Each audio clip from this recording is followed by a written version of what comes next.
avait un Rav, Zechono Livracha aux États-Unis, qui s'appelle le Rav Avigdor Miller.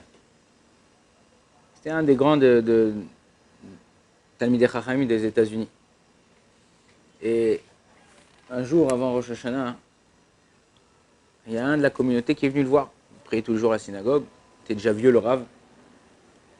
Et il y a un qui vient le voir et lui dit, un Rav, qu'est-ce que je peux faire comme mitzvah ou qu'est-ce que je peux faire dans ma vie pour avoir le mérite d'être Zoché le Yom Hadin, de pouvoir avoir le mérite de passer l'année, d'avoir Bezrat Hashem des bonnes choses pour toute l'année. Alors le Rav, il le regarde comme ça. Il était vieux déjà, il était vieux. Et il lui dit, smile. Smile en anglais, c'est souris. Il dit, non, Rav, j'ai pas compris, je vous ai dit une chose pour pouvoir avoir le mérite de passer, que Akadosh Baruch Hu, il décrète sur moi et ma famille une bonne année. Le Rav, il regarde et tout ça, encore une fois, et lui dit, smile. Il comprend, il dit, peut-être le Rav, il est vieux, il n'entend pas bien tout ça et tout. Il dit, Rav, pas pour Purim, pour Rosh Hashanah. Et le Rav, il regarde encore une fois et dit, smile. Et il dit, Rav, il s'approche du Rav, il lui dit dans l'oreille encore une fois, il répète la même chose, le Rav. Il dit, Rav, j'ai pas compris, je comprends, Anilo Mevin, je comprends pas, I don't understand. Je comprends pas ce que vous me dites. Il dit, regarde mon fils, il y a quelques mois, il y a un juif aux États-Unis qui a une chaîne de magasins qui s'appelle Century 21, Century 21. C'est pas ceux qui font l'immobilier en France, c'est les vêtements. Partout, il y en a et ça. Et lui, c'est un juif Khalabi d'Irak, pas d'Irak, de Syrie, qui est monté, qui habitait, ça fait des années aux États-Unis, et qui a réussi Blainara dans la vie. Et c'est quelqu'un de religieux. Dans tous ses magasins, que ce soit dans un canyon, comment on dit français en canyon, un centre commercial ou quoi, il met la mezouza au devant, il met tout. Et un jour, il y avait un magasin dans une des villes des États-Unis qui ne marchait pas très bien. Et il y avait là-bas, il avait 20 employés. Tous les ans, ils rassemblent tous les têtes des magasins, tous les patrons, tous les représentants des magasins. Il les fait venir. Les nouveaux produits qu'on va mettre, les produits qu'on va enlever, ce qu'on va faire. Et il avait dit à ce patron aussi, enfin ce représentant là-bas du magasin qui ne marchait pas très bien, viens avec la liste des gens qui travaillent chez toi. Il a dit ok, il n'y a pas de problème. Donc ils font la réunion, tout ça. À la fin, il prend entre quatre yeux, il lui dit t'as apporté la liste? Il dit ouais, il donne la liste avec les 20 personnes. Il dit ok, d'accord, je vais te dire, étant donné que le magasin il est en déficit, je vais te dire qui t'enlève, qui tu laisses. Il dit mais vous ne les connaissez pas? Il dit ouais, il n'y a pas de problème, t'inquiète pas.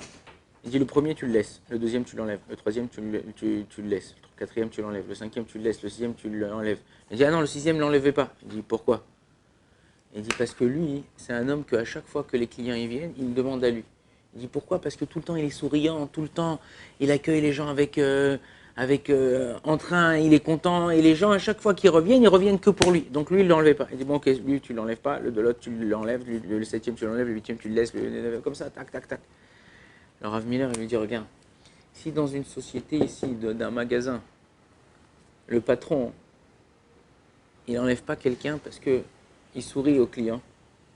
Il dit Kal Vachomer a plus forte raison que le grand patron, quand il a un fils, quand il y a quelqu'un ici dans ce monde qui sourit à ses enfants, qui sourit parce qu'on est tous les enfants du Ham Israël, tous les enfants d'Akadosh Baruch Hu. Quand tu souris à l'autre, rien qu'on dit la Gemara nous dit comme ça Gadol Amalbin Shinav Shel Chavero Meyama Achilo Chalav.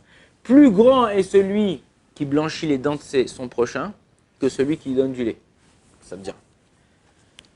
À l'époque, il ne donnait pas comme tout le temps, comme des pièces, comme aujourd'hui, la tzedaka, c'est des pièces, on donne de l'argent. À l'époque, il donnait de la farine à Pessah, le matin, il donnait du lait, du pain, des choses. Chaque fois, il distribuait aux élèves, aux pauvres, quelque chose. La Gemara te dit, plus grand, c'est de adoucir la vie de ton prochain en lui souriant. Quand tu lui souris, il va sourire, donc tu lui blanchis les dents. Et on va voir ses dents maintenant. Il était triste, on va voir ses dents. Que de lui donner de la tzedaka, on lui donne du lait, des trucs, il y a des gens qui donnent, vas-y, combien t'as besoin? Tiens, 50, vas-y, laisse-moi tranquille, vas-y, ne reviens plus me voir. Tac, tac, comme ça, il donne. Quand tu es gentil avec quelqu'un, quand tu lui souris, tu lui adoucis sa vie, tu lui changes, Des fois, il y a des gens qui se lèvent le matin, ils sont disputés avec leur femme, ils ont une petite galère, ils ont un petit truc.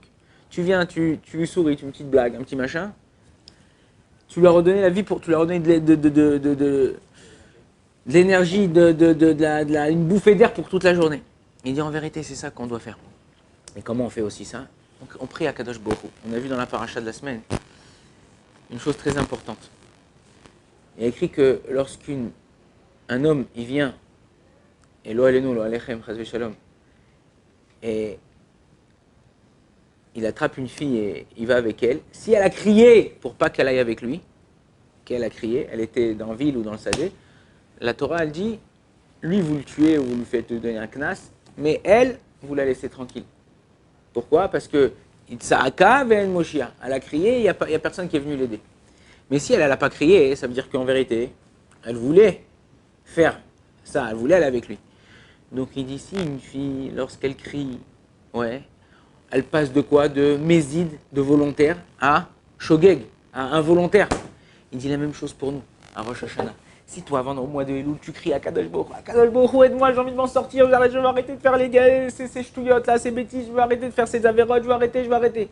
Même si tu essayes, mais tu n'es pas arrivé complètement, Kadosh Baruch Hu, il arrive au moment dit, il me dit, faites-le passer celui-là. Il dit, pourquoi? Il dit, parce que lui, il a crié. Lui, il a voulu s'en sortir. Il n'a pas réussi, j'ai essayé de l'aider, lui aussi on doit s'aider. Mais il n'a pas réussi. Donc quoi? On doit crier, on doit prier. C'est quoi crier? Tzaka, c'est prier à Kadosh Baruch Hu. C'est quoi prier à Kadosh Baruch Hu? C'est lui demander de nous aider. Parce que tout seul, on n'arrive pas. Celui qui dit Kochi ve'otsem yadi, il dit ah, vas-y, c'est moi, je beau gosse, vas-y, je vais arriver, moi, quoi, demande-moi ce que tu veux, je te le fais, vas-y. Zéro. Tandis que si tu demandes de l'aide à quelqu'un, alors c'est comme ça que tu arrives à t'en sortir. Le Rav Pinkus, il a une sikha sur le Elul et il dit comme ça. Il dit, à quoi ça ressemble?